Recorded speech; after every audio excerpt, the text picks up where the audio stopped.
Assalamualaikum warahmatullahi wabarakatuh. Selamat sore teman-teman. Kami dari kelompok 6, saya Dia Fitriani dan rekan saya. Di sini kami ingin mempresentasikan tugas yang telah diberikan kepada kami. Sebelumnya kami ingin mengucapkan terima kasih banyak kepada Ibu Rizka Muftisia, SMFI, selaku dosen pelaku yang telah memberikan kepercayaan kepada kami untuk membahas materinya. Dan juga teman-teman semua yang akan menonton video ini, semoga video ini juga bermanfaat. Coba kita bahas sama-sama ya. Oke teman-teman, pada proyek pertama di sini saya akan menjelaskan tentang siklus pembelian dan pengeluaran kas. Nah, dalam konteks audit, siklus pembelian dan pengeluaran kas adalah serangkaian aktivitas yang melibatkan pembelian barang atau jasa hingga pembayaran kepada pemasok. Nah, dengan fokus untuk memastikan bahwa transaksi tersebut dicatat dengan benar dan sesuai dengan standar akuntansi. Oke, poin selanjutnya di sini saya akan membahas akun dan kelas transaksi dalam siklus pembelian dan pengeluaran kas. Nah, pada akun dan kelas transaksi ini mempunyai tujuannya loh teman-teman. Nah, apa sih tujuan audit pada siklus pembelian dan pengeluaran kas ini? Nah, tujuannya itu adalah untuk mengevaluasi apakah akun yang dipengaruhi oleh pembelian barang dan jasa ini serta pengeluaran kas untuk pembelian tersebut disajikan secara wajar dan sesuai dengan standar akuntansi keuangan. Nah, pada siklus ini terdiri dari 3 kelas transaksi. Yang pertama yaitu pembelian barang dan jasa, yang kedua pengeluaran kas, yang ketiga yaitu retur dan pengeluaran pembelian. Yang pertama pembelian barang dan jasa, yaitu aktivitas pembelian barang atau jasa yang diperlukan oleh perusahaan untuk mendukung operasional. Nah, proses utamanya yaitu yang pertama permintaan pembelian. Nah, bagian operasional ini membuat permintaan barang atau jasa. Lalu step selanjutnya yaitu penerbitan pesanan pembelian atau PO. Nah, di sini tim pembelian harus menerbitkan PO kepada pemasok yang dipilih. Lalu step selanjutnya yaitu penerimaan barang atau jasa. Nah, barang atau jasa diterima dan diperiksa oleh bagian gudang atau penerimaan. Lalu step terakhir yaitu pencatatan transaksi. Nah, pencatatan ini dilakukan di akun persediaan atau barang dan beban atau jasa sesuai dokumen pendukung seperti faktur, PO, dan bukti penerimaan. Lalu siklus yang kedua yaitu pengeluaran kas, yaitu proses pembayaran atas kewajiban yang timbul dari pembelian barang atau jasa. Nah, proses utamanya yang pertama yaitu persetujuan pembayaran. Nah, ini harus melakukan verifikasi dokumen pendukung dulu seperti PO, faktur, dan bukti penerimaan sebelum melakukan pembayaran. Nah, setelah itu lalu kita melakukan pelaksanaan pembayaran melalui cek, transfer bank, atau metode pembayaran lainnya. Dan step yang terakhir yaitu pencatatan pengeluaran. Nah, dicatat di akun utang usaha atau akun kas. Lalu siklus yang ketiga yaitu retur dan potongan pembelian. Di sini adalah aktivitas yang terjadi ketika barang yang dibeli dikembalikan ke pemasok atau perusahaan untuk mendapatkan potongan pembelian. Nah, proses utamanya yang pertama yaitu retur barang. Nah, retur barang ini diajukan jika barang tersebut itu cacat, tidak sesuai spesifikasi atau rusak. Lalu penerbitan dokumen retur atau nota debit sebagai bukti pengurangan utang. Lalu step kedua yaitu potongan pembelian. Di sini diskon yang diberikan pemasok jika pembayaran dilakukan lebih awal. Misalnya dapat diskon 2% jika kita lebih awal membayar lebih awal daripada tanggal jatuh tempo. Nah, sebelum tanggal jatuh tempo ini kita sudah membayar pembayaran, kita akan mendapatkan potongan pembelian sebesar 2%. Nah, pada siklus di sini terdapat 4 akun utamanya teman-teman. Yang pertama yaitu persediaan, yang kedua beban operasional, dan yang ketiga yaitu utang dagang. Persediaan itu untuk pembelian barang, sedangkan beban operasional untuk pembelian jasa atau kebutuhan operasional, utang dagang untuk kewajiban pembayaran kepada pemasok, dan kas yaitu untuk pencatatan pengeluaran kas. Nah, pada akun utama ini terdapat 2 kelas transaksi. Yang pertama yaitu pembelian, dan ini barang atau jasa yang diperoleh dari pemasok. Lalu pengeluaran kas yaitu pembayaran kas atas kelas transaksi pembelian. Oke, poin selanjutnya yaitu aktivitas dalam siklus pembelian dan pengeluaran kas. Nah, teman-teman, siklus ini itu mencakup dari pembelian barang atau jasa hingga pembayaran kepada pemasok. Nah, proses utamanya di sini kita bagi menjadi 4 poin. Yang pertama yaitu membeli barang dan jasa. Lalu setelah proses membeli barang dan jasa, step selanjutnya yaitu menerima barang dan jasa. Setelah proses penerimaan barang dan jasa, kita melakukan proses mencatat aset atau beban serta liabilitas terkait. Lalu step terakhir yaitu melakukan pembayaran kepada pemasok. Nah, kita masuk ke slide selanjutnya yaitu ilustrasi akun dan kelas transaksi dalam siklus pembelian dan pengeluaran kas. Seperti bisa kita lihat ya teman-teman pada gambar di sebelah kanan saya, antara transaksi dan akun saling terhubung. Lanjut ke siklus pembelian dan pengeluaran kasnya. Nah, kita bahas nih gimana sih transaksi pembelian sampai ke pengeluarannya. Nah, di siklus yang pertama yaitu membeli barang dan jasa. Nah, langkah-langkahnya yang pertama yaitu identifikasi. Nah, identifikasi ini yaitu dilakukan oleh departemen atau bagian terkait. Nah, biasanya akan diberitahu oleh departemen barang apa nih yang sedang dibutuhkan. Lalu setelah proses identifikasi yaitu proses permintaan pembelian yang disetujui oleh manajer. Nah, biasanya bagian terkait ini akan menerbitkan PR atau permintaan pembelian yang sudah di-ACC atasan. Setelah proses permintaan yaitu proses pemilihan pemasok yang menawarkan harga dan kualitas terbaik. Di sini kita harus bisa nih untuk compare harga dari semua pemasok yang kita punya. Lalu step yang terakhir yaitu pembuatan pesanan pembelian atau purchase order. Lanjut ke siklus yang kedua yaitu menerima barang dan jasa. Langkah yang pertama yaitu verifikasi, yaitu verifikasi barang yang diterima sesuai apa enggak nih dengan pesanan pembelian. Kalau misalkan sesuai, lanjut ke langkah pemeriksaan, yaitu pemeriksa kualitas dan kuantitas barang. Kita lihat juga nih antara kualitas dan kuantitasnya sudah sesuai atau belum. Lalu yang ketiga yaitu proses penerbitan laporan penerimaan barang atau receiving report. Nah, siklus yang ketiga yaitu mencatat aset atau beban serta liabilitas terkait. Proses yang pertama yaitu pencatatan aset yang masuk ke persediaan atau beban masuk ke operasional sesuai dengan faktornya masing-masing. Lalu yang kedua yaitu pencatatan utang, yaitu pencatatan utang dagang berdasarkan jumlah yang harus dibayar. Lalu siklus yang ketiga yaitu yang keempat yaitu melakukan pembayaran ke pemasok. Prosedur yang pertama yaitu verifikasi faktur, yaitu laporan penerimaan barang dan pesanan pembelian. Lalu yang kedua yaitu persetujuan pembayaran oleh otoritas terkait. Dan yang ketiga yaitu melakukan pembayaran melalui transfer atau cek. Poin selanjutnya yaitu akun dan transaksi yang signifikan serta asersi yang relevan dalam siklus pembelian dan pengeluaran kas. Nah, dalam siklus ini, risiko paling signifikan berkaitan dengan kompleksitas dari utang dagang dan akurasi dari beban serta akurasi dari transaksi pembelian. Akun dan transaksi yang signifikan kita bagi menjadi 3 poin ya teman-teman. Yang pertama yaitu utang dagang. Yang transaksi pada utang dagang ini yaitu pencatatan kewajiban pembayaran. Sedangkan resikonya yaitu salah saji dalam jumlah utang. Misalnya kita bisa salah dalam mencatat nominal. Lalu yang kedua yaitu persediaan. Pada persediaan transaksinya yaitu pencatatan barang yang diterima dan resikonya yaitu pencatatan kuantitas atau nilai persediaan yang salah. Seperti misalnya kita PO-nya 10 tetapi hanya dicatat cuma 5. Lalu yang ketiga yaitu kas. Pada transaksi kas ini yaitu pengeluaran kas untuk pembayaran. Sedangkan resikonya adalah salah penyelewengan dana. Misalkan dananya yang harus ditransfer ke rekening A malah ditransfer ke rekening B. Selanjutnya ada akun atau transaksi dan asersi dalam siklus pembelian dan pengeluaran kas. Nah, sebelumnya saya ingin menjelaskan dulu pengertian dari asersi.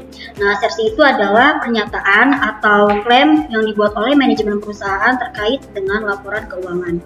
Nah, asersi ini mencerminkan tanggung jawab manajemen atas keandalan, kelengkapan, dan keakuratan informasi keuangan yang disajikan. Jadi seperti itu ya teman-teman, dan ini adalah ilustrasi dari akun dan transaksi yang signifikan.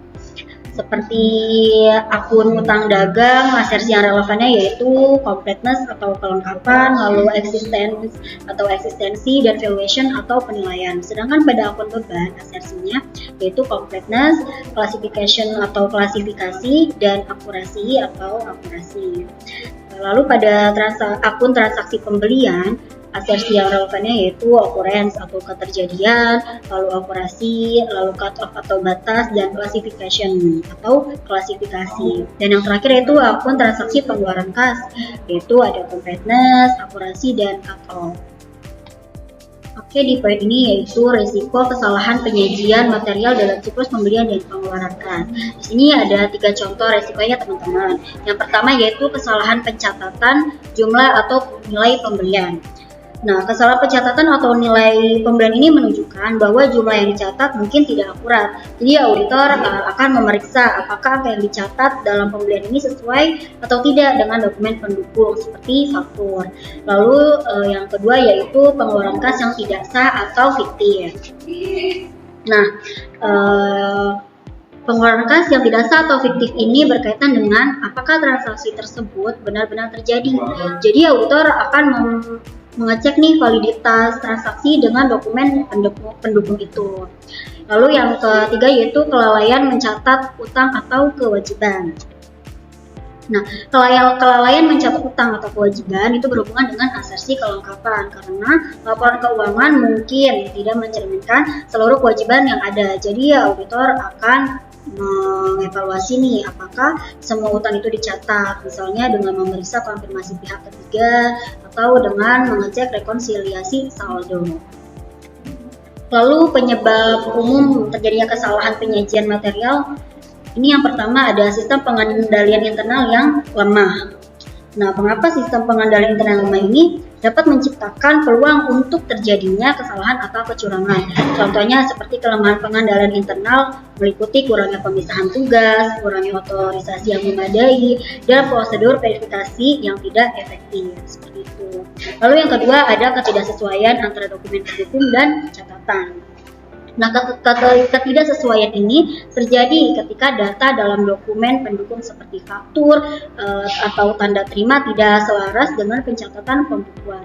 Nah, hal ini bisa disebabkan oleh pengabaian dalam proses rekonsiliasi atau pemalsuan dokumen.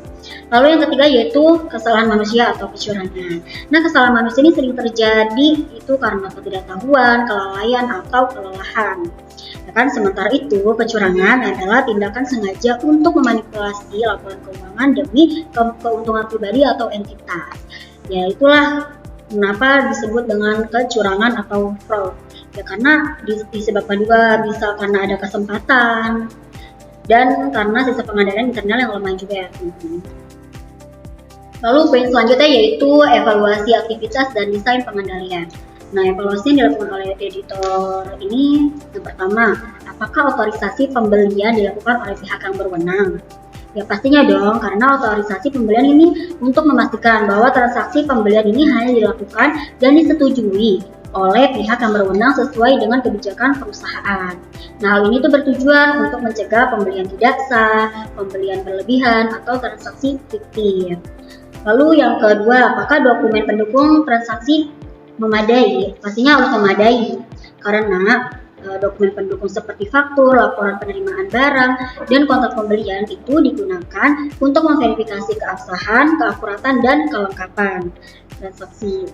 Jadi dokumen ini tuh menjadi dasar dalam mencatat transaksi keuangan. Lalu yang ketiga, apakah ada pemisahan tugas antara pembelian, penerimaan barang, dan pembayaran?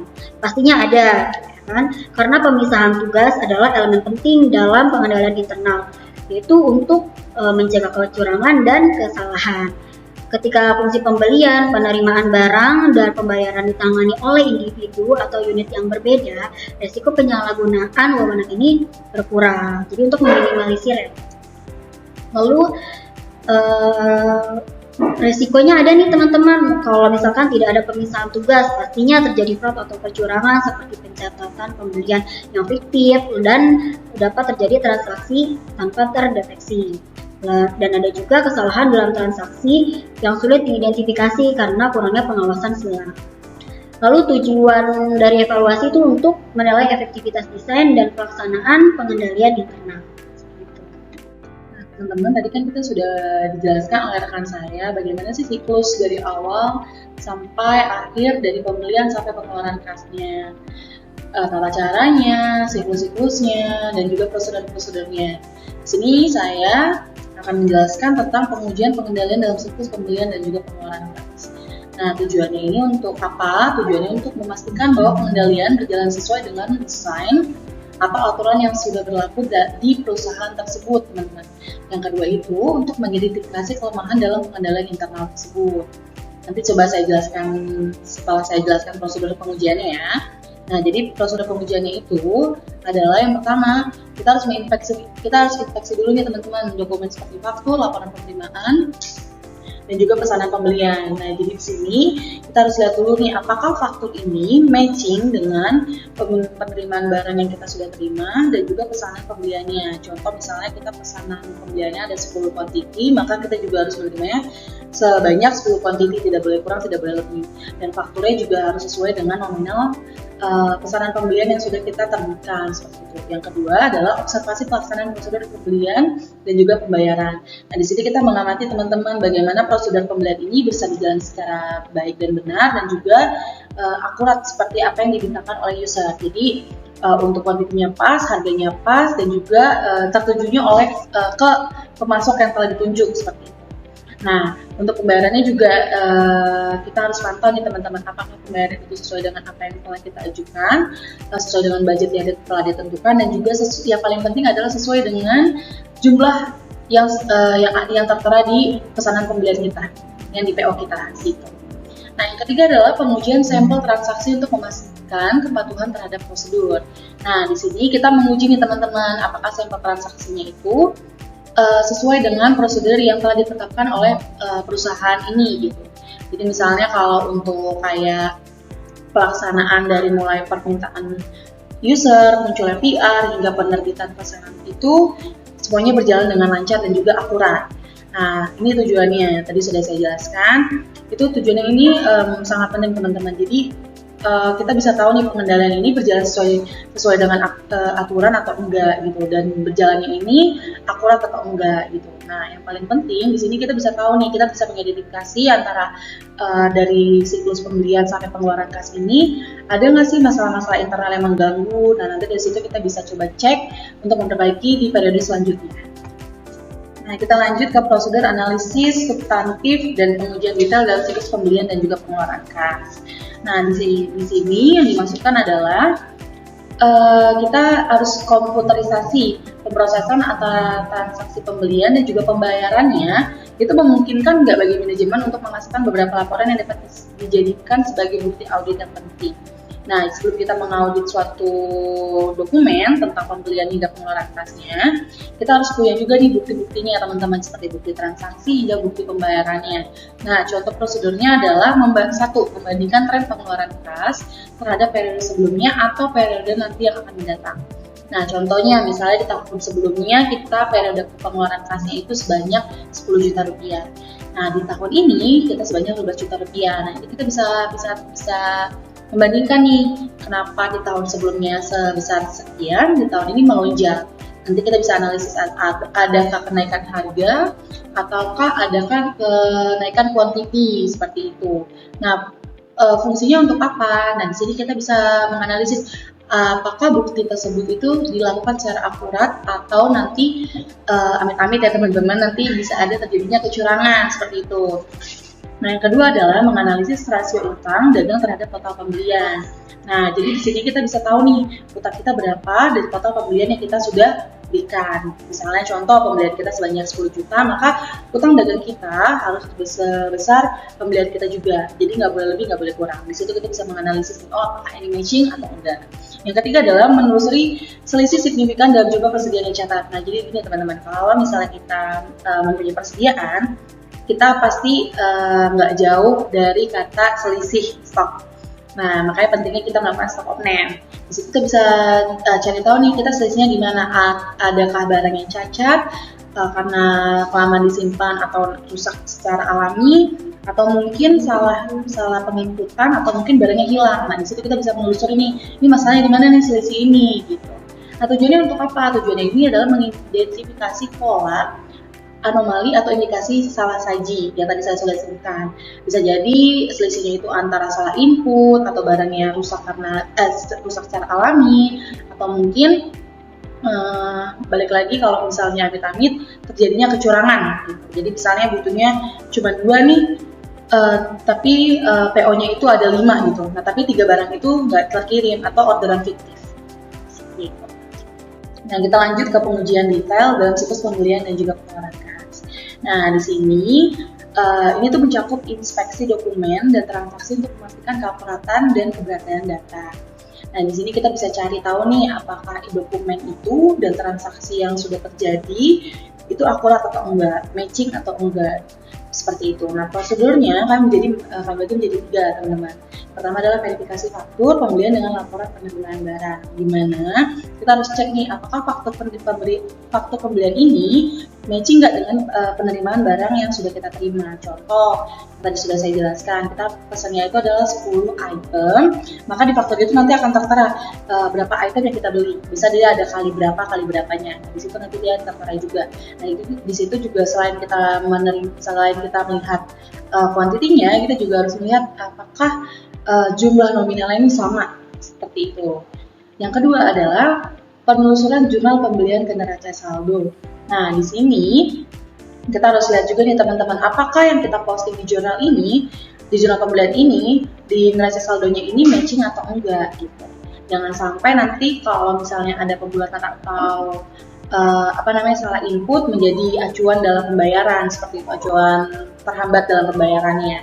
Yang ketiga adalah memastikan pembayaran telah sesuai dengan otorisasi. Nah, ini poin yang paling penting teman-teman. Jadi kita harus memastikan dulu nih pembayarannya ini sudah benar-benar diotorisasi oleh pihak yang seharusnya mengotorisasi atau enggak. Jadi jangan sampai nanti kita pakai otorisasi kita sendiri untuk membayarkan pembayaran ini seperti itu, atau lebih parahnya lagi kita tidak otorisasi gitu langsung pembayaran sendiri. Nah, itu tidak boleh. Nah, dengan tujuannya apa nih untuk pengujian detail ini dalam siklus pembelian dan pengeluaran kas? Tujuannya itu untuk mengkonfirmasi validitas dan kelengkapan data transaksi. Jadi validitasnya itu oke, dan kelengkapan data transaksinya juga oke. Jadi bisa diaudit dengan baik dan laporannya itu wajar tanpa pengecualian seperti itu. Nah, kita lanjut ke slide berikutnya. Di sini ada order pembelian terbuka, atau kata lainnya adalah pengiriman secara parsial. Di sini maksudnya apa? Maksudnya adalah pesanan yang kita order sebelumnya atau purchase order kita sebelumnya itu belum sepenuhnya dipenuhi oleh pemasok. Jadi misalnya kita ada purchase order ke pemasok kita 3 item. Namun pemasok kita itu hanya baru bisa supply 2 item, dan 1 item ini belum bisa tersupply. Nah, itu disebut dengan kiriman parsial. Nah, sebenarnya ada beberapa perusahaan yang bisa melakukan pengiriman parsial ini, dan juga ada yang nggak bisa, karena berhubungan dengan invoice dan juga faktur pajaknya ya teman-teman. Jadi kalau misalnya pengirimannya PO-nya ada 3 dan dikirimnya 2, otomatis surat jalan dan juga invoice-nya itu akan terpisah sesuai dengan apa yang kita kirim duluan. Gitu. Nah, sebenarnya kiriman ini itu ada poin plusnya, ada poin minusnya. Poin plusnya misalnya suatu proyeknya ini bisa berjalan duluan nih dengan menggunakan pesanan yang sudah bisa dikirimkan duluan. Tapi poin minusnya atau masalah yang sering terjadi di sini ada satu, ketidaksesuaian antara jumlah yang diterima dan juga jumlah yang dipesan. Maksudnya apa? Jadi seperti ini. Kita sebagai pembuat pesanan pembelian, kita membuat dari PR yang telah diminta oleh user. Jadi kalau misalnya kadang pengiriman parsial ini suka lupa antara jumlah yang dikirim duluan sama enggak. Jadi kadang ada kesalahan dalam input, misalnya yang dikirimkan 7 tapi yang diinput malah 8, atau sebaliknya dikirim 8 diinputnya hanya 7. Nah, itu bisa ada ketidaksesuaian, jadinya rancu. Nah, yang kedua adalah keterlambatan dalam pemenuhan pesanan. Nah, ini yang lebih berbahaya teman-teman. Jadi contoh misalnya kita dikasih tenggat waktu selama 5 hari. Tapi karena ini misalnya contohnya masih produksi barangnya atau jasanya masih menunggu dulu approval, nah ini bisa menyebabkan keterlambatan yang merugikan perusahaan. Nah, solusinya apa sih untuk masalah ini? Untuk orderan pembelian terbuka ini adalah kita harus sering melakukan monitoring dan rekonsiliasi secara berkala terhadap order pembelian terbuka. Jadi kita harus pantau nih, kita harus update misalnya seminggu 3 kali atau seminggu 2 kali, kita harus tanya, ini untuk purchase order saya sudah sampai mana ya kabarnya yang belum dikirimkan, seperti itu. Jadi harus ada komunikasi antara dua pihak, pembeli dan juga pemasok. Jadi data yang dikasih itu sinkron, jadi nggak ada yang namanya nanti di depannya miskom, untuk item ini kok belum dikirim, untuk item ini belum dikirim gitu. Nah, kita lanjut ke laporan penerimaan barang yang tidak cocok. Nah, di sini itu adalah laporan yang mencatat barang apa sih yang kita PO tapi datangnya apa. Nah, di sini laporannya nih, misalnya kita contoh PO barang A ternyata dikirim barang B. Nah, dalam laporan ini kita mencatat nih apa aja yang tidak sesuai. Nah, biasanya penyebab ketidaksesuaian itu adalah barang yang diterima itu tidak sesuai dengan pesanan pembelian yang tadi sudah saya sampaikan. Misalnya pesannya pisang nih, yang datang apel, kan itu kan nggak bisa tuh bakal. Nah, di sini laporan itu akan mencatatnya. Yang kedua adalah kesalahan dalam pencatatan laporan penerimaan barang. Nah, contoh misalnya tadi beli pisang, ternyata yang dicatat itu apel, sedangkan barangnya adalah pisang, seperti itu. Nah, di situ juga bisa terjadi komunikasi yang tidak sesuai. Nah, itu penyebab ketidaksesuaiannya. Dampaknya apa sih bagi perusahaan dan juga bagi kita nih selaku pembelian? Yang pertama adalah persediaan tidak tercatat secara benar. Nah, itu berakibat kepada satu, pelaporan keuangannya nanti, pelaporan di inventorinya nanti, dan juga pelaporan kepada stakeholder yang meminta barang tersebut.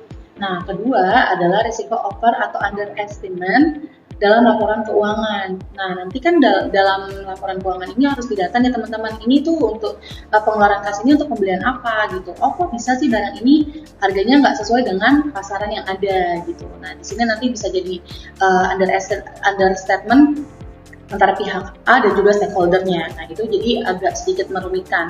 Nah, solusinya apa sih? Solusinya adalah kita mengimplementasikan prosedur inspeksi dan verifikasi barang secara ketat. Jadi dalam penerimaan barang itu yang pertama kita lakukan adalah mencocokkan antara barang dan juga PO. Itu harus banget dicocokkan ya teman-teman. Jadi nggak boleh ini proses ini terlewatkan. Yang kedua adalah kita memeriksa apakah barang ini terdapat cacat atau enggak kerusakan. Jadi kita harus cek dulu apakah barang ini benar-benar bagus atau enggak. Kalau misalnya enggak, ya kita nggak bisa terima. Kalau misalnya bagus, baru kita bisa terima. Seperti itu. Jadi nggak ada yang nanti yang namanya laporan penerimaan barang yang tidak cocok. Soalnya nanti agak ribet juga untuk pengurusan ke depannya. Nah, teman-teman, tadi kita bahas tentang laporan tidak sesuai. Di sini kita bahas tentang pembelian yang tidak sesuai. Nah, jadi nggak hanya laporan penerimaan barang aja nih yang nggak sesuai gitu. Faktur juga kadang bisa tidak sesuai. Misalnya contoh beda nominal atau beda tanggal seperti itu. Nah, biasanya itu terjadi karena satu, pencatatan jumlah dan harganya itu tidak sesuai. Misalnya kita PO sebanyak 13.000 nih, ternyata fakturnya 12.000 atau 11.000 seperti itu. Yang kedua adalah faktur fiktif atau duplikasi. Nah, ini yang lebih parah teman-teman. Jadi pembuatan fakturnya itu adalah tidak sesuai gitu. Jadi tidak menggunakan pencatatan faktur di aplikasi pajak. Jadi dia bikin sendiri. Nah, itu tidak boleh ya teman-teman ya. Yang ketiga adalah ketidaksesuaian tanggal transaksi. Nah, ini faktur ini muncul sebelum PO diterbitkan. Nah, itu tidak boleh. Biasanya faktur itu muncul setelah tanggal PO yang diterbitkan atau pas di tanggal PO yang diterbitkan. Yang keempat itu adalah faktur tanpa pendukung seperti pesanan atau nota penerimaan. Nah, yang dimana faktur ini timbul tanpa adanya pesanan pembelian dari customer atau nota penerimaan dari customer. Jadi ini muncul aja tiba-tiba fakturnya. Itulah yang menyebabkan pembeliannya itu tidak cocok sama fakturnya, seperti itu. Nah, dampaknya apa nih bagi perusahaan? Dampaknya adalah pertama ke laporan keuangannya, yang dimana beban atau asetnya itu bisa salah input. Jadi bebannya misalnya sekian, ternyata asetnya itu nggak sesama dengan beban yang kita dapat nih. Nah, itu tidak boleh, akhirnya tidak balance untuk pencatatan laporannya. Yang kedua adalah kepatuhannya nih. Kepatuhan kita sebagai karyawan terhadap perusahaan itu nggak ada gitu. Jadi pelanggaran kebijakan internal atau regulasi eksternal itu akan kacau. Yang ketiga adalah potensi fraud. Nah, ini yang paling kita jaga teman-teman, yang sebenarnya kita pengennya nggak ada gitu. Ini adalah indikasi manipulasi data atau penyalahgunaan aset, yang dimana kita bikin orderan palsu atau orderan fiktif yang merugikan perusahaan. Nah, kalau bisa ini tuh jangan sampai terjadi gitu, karena dampaknya sangat amat buruk bagi perusahaan. Nah, kita lanjut ke neraca saldo utang dagang atau voucher. Biasa disebutnya voucher nih. Anak-anak akuntansi pasti tahu ini namanya voucher. Nah, definisinya itu adalah utang kepada pemasok berdasarkan dokumen pendukung atau voucher yang belum dilunasi hingga akhir periode. Nah, jadi komponen utamanya itu adalah yang pertama ada nama pemasok, kita belinya kemana, nama pemasoknya. Yang kedua adalah nama vouchernya. Jadi tiap voucher itu ada namanya, misalnya adalah pembayaran ke supplier apa, pembayaran ke mana, itu selalu ada namanya. Yang ketiga adalah tanggal transaksi. tanggal mulanya transaksi itu diterbitkan. Itu harus ada ya teman-teman. Yang keempat adalah jumlah terutang. Yang dimana jumlah terutang ini harus sesuai dengan purchase order yang diterbitkan.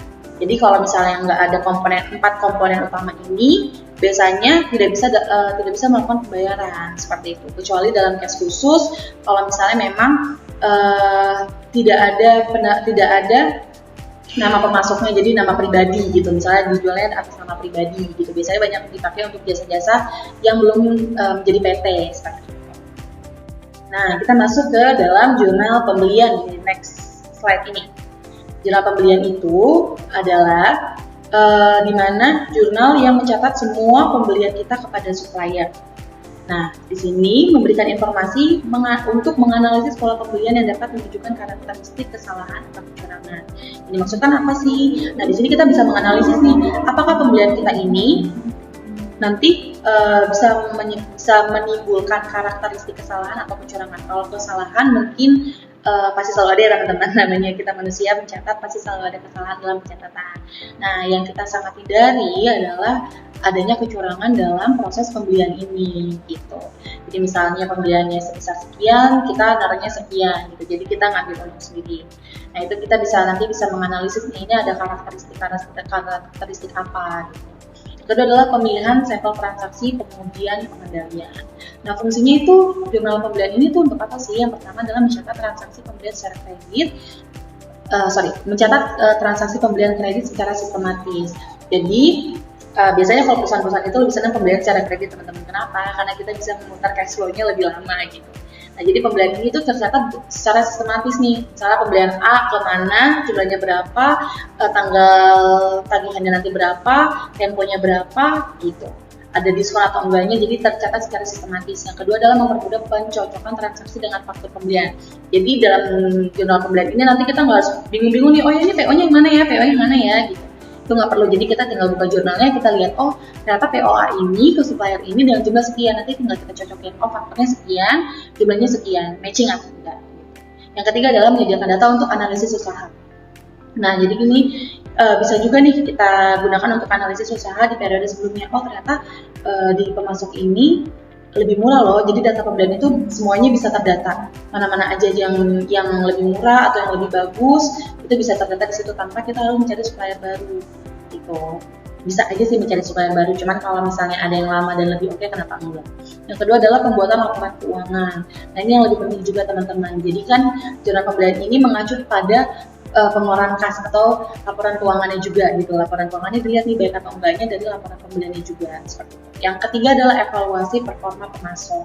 Nah, di sini kita bisa lihat juga nih yang tadi saya bilang compare harga. Apakah pemasok A dan pemasok B ini harganya signifikan atau enggak, atau mungkin yang pemasok A ini lebih mahal daripada pemasok B. Nah, di situ kita bisa lihat nih performanya gimana. Pengiriman barangnya bagus apa enggak. Nah, di situ kita bisa lihat apakah yang A ini lebih bagus daripada yang B atau yang B ini lebih bagus daripada yang A. Nanti di situ kita bisa lihat nih, kita bisa evaluasi kembali seperti itu.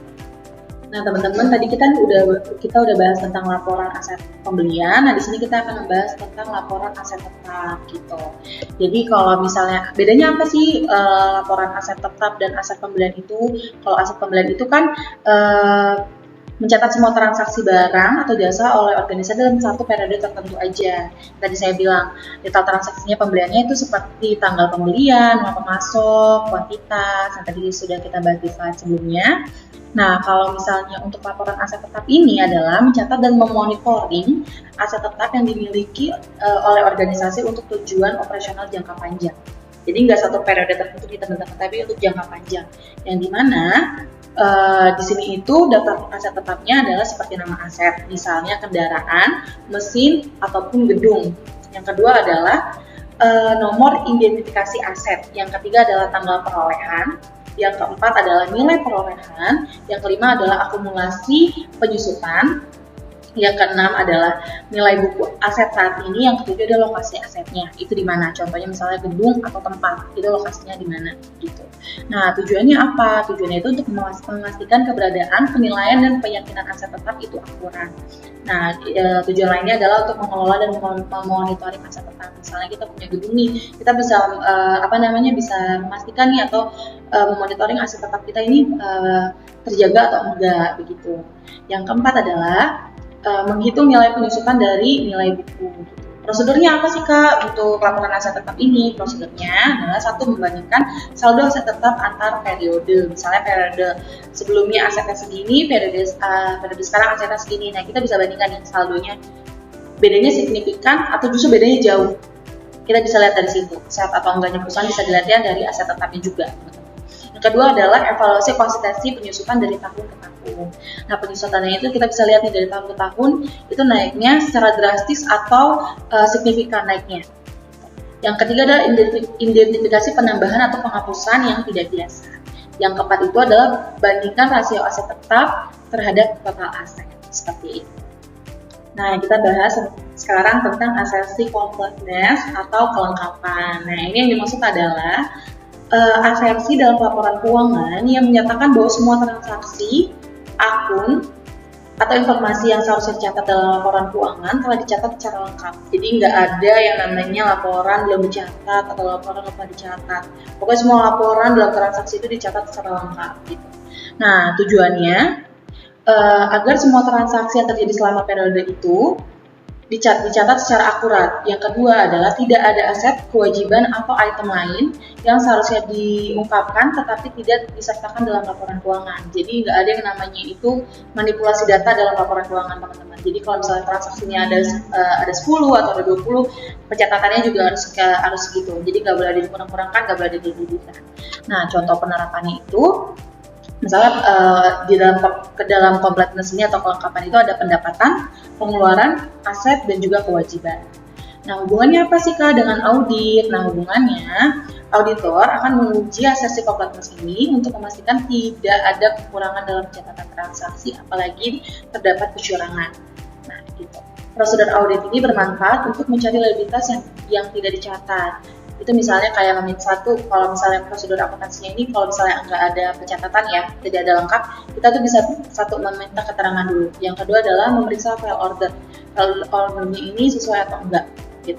Yang ketiga adalah memeriksa faktor pembelian. Jadi kita harus memeriksa nih faktor pembelian yang sudah PT atau organisasi tersebut terima sesuai atau enggak, ada yang ditutupi atau enggak. Yang keempat adalah kita memilih sampel. Kita memilih sampel apa yang akan kita review, sampel apa yang akan kita cek gitu. Yang kelima adalah mereview laporan. Kita harus review laporan dari awal periode sampai akhir periode. Gitu. Apakah laporan ini ada yang ditutupi atau tidak? Apakah laporan ini ada yang dimanipulasi atau tidak? Yang keempat adalah mengkonfirmasi ulang. Nah, kita harus mengkonfirmasi ulang nih, apakah benar terjadi atau tidaknya transaksi ini. Gitu. Kok bisa transaksinya terjadi tapi pelaporannya nggak ada, atau sebaliknya transaksinya ada, pelaporannya ada tapi transaksinya nggak ada. Yang ketujuh adalah melakukan prosedur analisis, dan yang ke-8 adalah cut-off pembelian. Nah, teman-teman, kita masuk ke dalam aset tetap dan aset tak berwujud. Nah, aset tetap itu apa sih? Aset tak berwujud itu apa? Aset tetap itu adalah aset berwujud atau tangible asset gitu, yang dimiliki oleh perusahaan untuk digunakan dalam operasi bisnis dan memiliki manfaat lebih dari 1 tahun atau lebih dari 1 periode gitu. Nah, ciri-cirinya itu adalah yang pertama pasti berwujud atau dapat dilihat secara fisik, contohnya seperti bangunan, kendaraan, atau mesin seperti itu. Yang kedua, digunakan untuk kegiatan operasional, bukan untuk jual kembali. Jadi memang digunakan untuk jangka panjang ya teman-teman. Misalnya kita butuh mesin untuk membuat kue, jadi kita gunakan itu untuk jangka waktu panjang, tidak untuk dijual kembali seperti itu. Yang ketiga adalah memiliki masa manfaat jangka panjang, yang tadi saya sudah jelaskan, masa manfaatnya itu lebih dari 1 periode atau lebih dari 1 tahun gitu. Yang keempat adalah nilainya dapat menurun karena penyusutan. Jadi nilai aset ini dapat menurun karena penyusutan, karena tiap tahun kan pasti ada penyusutan. Nah, contohnya apa? Contohnya seperti bangunan, mesin, kendaraan, peralatan kantor, ataupun tanah gitu. Pencatatan dalam akuntansinya ini apa sih? Untuk aset tetap ini dicatat di neraca dalam kelompok aset tidak lancar. Nah, penyusutannya dihitung kecuali untuk tanah. Gitu. Karena tanah itu tidak pernah ada penyusutan, teman-teman. Berbeda dengan kendaraan, gedung, ataupun yang lainnya. Nah, untuk aset tak berwujud itu apa sih? Aset tak berwujud itu adalah aset not fixed atau intangible aset yang memberikan manfaat ekonomi di masa depan bagi perusahaan. Jadi misalnya kayak barang yang untuk dijual kembali atau barang yang memang itu harus diputar. Jadi memang itu untuk penjual belian gitu. Ciri-cirinya adalah tidak berwujud dan tidak mempunyai fisik. Yang kedua adalah memiliki nilai ekonomi yang signifikan. Yang ketiga biasanya terkait dengan hak hukum atau kekayaan intelektual. Gitu. Nah, contohnya itu seperti hak paten, hak cipta, merek dagang, goodwill, lisensi atau software yang tadi saya sudah jelaskan itu memang digunakan untuk pengambilan untung bagi organisasi atau perusahaan gitu, dijual belikan seperti goodwill gitu kan, atau nama merek gitu kan. Nah, biasanya pencatatan dalam akuntansi itu dicatat di neraca dalam kelompok aset tidak lancar juga. Nah, amortasinya itu dihitung jika memiliki umur manfaat terbatas. Nah, asuransi yang berkaitan dengan aset tetap dan aset tidak berwujud ini meliputi satu, aset tetap yang dicatat. Yang kedua, semua aset tetap dicatat. Yang ketiga, aset tetap dimiliki oleh perusahaan. Yang keempat, beban perbaikan. Yang kelima, biaya pengiriman. Yang keenam, ada goodwill yang tadi yang tidak dibeli dinilai secara tepat. Yang ketujuh adalah goodwill tidak mengalami penurunan nilai. Yang kedelapan adalah biaya aset. Dan yang kesembilan adalah biaya amortisasi. Yang keenam adalah item yang terdaftar. Seperti itu. Nah, teman-teman, terima kasih banyak sudah tadi lihat presentasi kami. Di sini kami sudah sampai di titik atau slide terakhir dalam presentasi kami, yang dimana kami akan menyampaikan kesimpulannya itu apa sih teman-teman dari materi yang sudah kami bahas. Jadi di sini kami mau sekali lagi menegaskan kalau siklus pembelian ini adalah peran penting yang dapat mengontrol proses pengadaan barang atau jasa yang dibutuhkan oleh perusahaan. Prosedur yang efektif dan efisien dalam siklus pembelian akan meminimalisasi resiko kesalahan seperti pembelian yang berlebihan atau pembelian yang tidak sesuai maupun kecurangan. Gitu. Siklus pengeluaran juga berfokus pada pembayaran kewajiban yang timbul dari transaksi pembelian tersebut. Jadi kalau misalnya pembelian udah salah, pasti pengeluaran kasnya juga salah. Gitu. Nah, pengelolaan yang baik atas siklus pengeluaran ini dapat meningkatkan transparansi nih teman-teman bagi stakeholder ataupun pihak-pihak yang membutuhkan laporan tersebut. Gitu. Menghindari penipuan serta mengoptimalkan pengelolaan arus kas perusahaan. Nah, penerapan pengendalian internal dalam siklus pengeluaran baik untuk pembelian maupun pengeluaran kas sangat diperlukan untuk mencegah dan mendeteksi adanya segala kecurangan atau fraud tadi yang kita sama sekali nggak mau bisa terjadi dalam perusahaan kita gitu loh. Nah, jadi di sini kami mau menegaskan sekali lagi bagaimana sih kita sebagai auditor untuk mengaudit nih bagaimana pembelian ini dapat terjadi dan pengeluaran kas juga dapat terjadi dengan data yang baik dan benar dan akurat juga. Seperti Oke teman-teman, sekian presentasi dari kami. Mungkin masih banyak materi yang belum bisa kami jelaskan secara rinci dan detail. Mungkin ini bisa menjadi pembelajaran baik untuk kami agar bisa lebih baik lagi ke depannya. Sekali lagi kami ucapkan terima kasih kepada Bu Rizka yang telah mempercayakan materi ini kepada kami dan teman-teman yang sudah menonton. Oke, sekian dari kami. Wassalamualaikum warahmatullahi wabarakatuh. Selamat sore semuanya.